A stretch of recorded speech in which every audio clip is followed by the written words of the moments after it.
پاکستان اب دنیا کے سب سے بڑے e commerce plate form Amazon کا حصہ ہوگا، لیکن یہ پہلی بار نہیں ہو رہا۔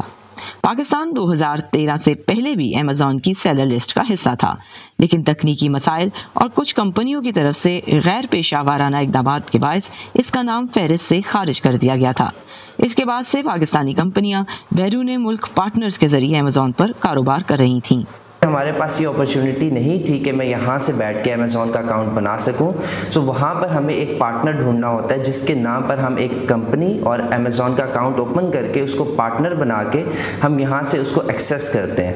دوبارہ اندراج کے بارے میں امیزون پر کام کرنے کی خواہش مند کمپنیوں کے مالک خوش ہیں، مگر اس کے لیے پاکستان کے بینکاری نظام میں کچھ تبدیلیاں بھی ضروری سمجھی جا رہی ہیں۔ اس وقت فروخت کے بدلے حاصل شدہ تمام رقم کا ایک ہی ملک سے ایک ہی وقت میں ایک ہی بینک سے پاکستان منتقل ہونا ضروری ہے، جبکہ امیزون ایک ہی پروڈکٹ کو مختلف ملکوں میں فروخت کرے گا، جس سے حاصل شدہ رقم مختلف اوقات میں کئی علاقوں سے پاکستان منتقل ہوگی۔ اسٹیٹ بینک کی پالیسی ایکسپورٹس میں مارکیٹنگ کا ایک سرٹن فنڈ الاؤ کرتے ہیں، سرٹن پرسنٹیج، تھوڑا سا ہمیں اس کو چینج کرنا ہے۔ پھر اسٹیٹ بینک کی کچھ ریگولیشنز ایسی ہیں کہ جتنے پیسے گئے ہیں وہ ایک ہی دفعہ میں پورے پیسے واپس آئیں۔ پھر اس طرح ایک یہ بھی ان کی ریگولیشن کہ جو پیسے باہر گئے ہیں، جس کنٹری گئی ہے گوڈز، اسی کنٹری سے اوریجنیٹ بیک کرے پیسے۔ مگر اب امیزون کے کیس میں ہو سکتا ہے کہ آپ نے امیزون یو ایس کو چیزیں بھیجیں، بٹ امیزون نے آگے جو چیزیں بیچیں وہ امیزون یو اے ای میں بیچی گئیں یا امیزون یورپ میں بیچی گئیں، اور پیسے آپ کو وہاں سے ریٹرن آئے یا کسی اور پیمنٹ گیٹ وے کے تھرو آئے یا پارشل آئے، پورے نہیں آئے، وغیرہ وغیرہ۔ سو بے شمار ایسی چیزیں ہیں جو کہ جہاں پالیسی میں انٹرونشن کی ریکوائرمنٹ ہے۔ پاکستان میں اس وقت 22 بڑے اور چھوٹے بینک کام کر رہے ہیں۔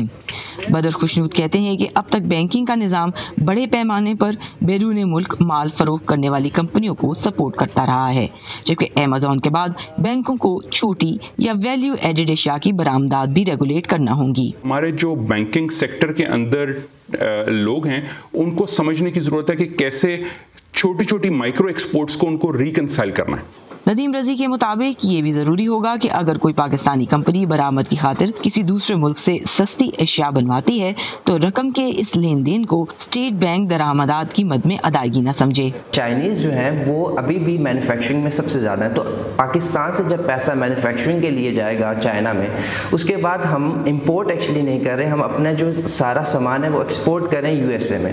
سو ہم سے اسٹیٹ بینک مانگ سکتا ہے کہ آپ بتائیں کہ آپ نے جو پیسہ بھیجا تھا چائنا میں وہ سامان امپورٹ کیوں نہیں ہوا۔ تو ہمیں ان کو یہ سمجھانا ہے کہ ہم اب امیزون کے اوپر بزنس کرنے جا رہے ہیں، تو ہم اپنا جو سامان ہے وہ پاکستان کی بجائے ہم ڈائریکٹ یو ایس اے بھجوا رہے ہیں اور وہاں سے ہم ریونیو جنریٹ کر کے پاکستان لا رہے ہیں۔ سو یہ کچھ چیلنجز اور چیزیں ہیں جو اب ہمیں سمجھانی ہیں۔ پاکستان نے اپنی پہلی ای کامرس پالیسی اکتوبر 2019 میں منظور کی تھی، جس کا ایک اہم حصہ دنیا بھر کے ای کامرس پلیٹ فارمز کے ساتھ تعاون کو بڑھانا تھا۔ امیزون کے ساتھ پاکستانی کمپنیوں کا بطور سیلر اندراج اسی فیصلے کا نتیجہ ہے۔ کمپنی اندراج کے بعد پاکستانی ایکسپورٹرز امیزون کے ذریعے بین الاقوامی منڈی میں اپنا مال تو فروخت کر سکتے ہیں، لیکن آپ اگر یہ سوچ رہے ہیں کہ آپ امیزون سے گھر بیٹھے کچھ بھی آرڈر کر سکتے ہیں تو ابھی ایسا ممکن نہیں۔ NECC کے مطابق امیزون نے اس مرحلے پر پاکستان کے لیے اپنی مارکیٹ پلیس اوپن نہیں کی، اس لیے پاکستانی امیزون سے کوئی بھی خریداری نہیں کر سکتے۔ گیتی آرانیس، وائس آف امریکہ، اسلام آباد۔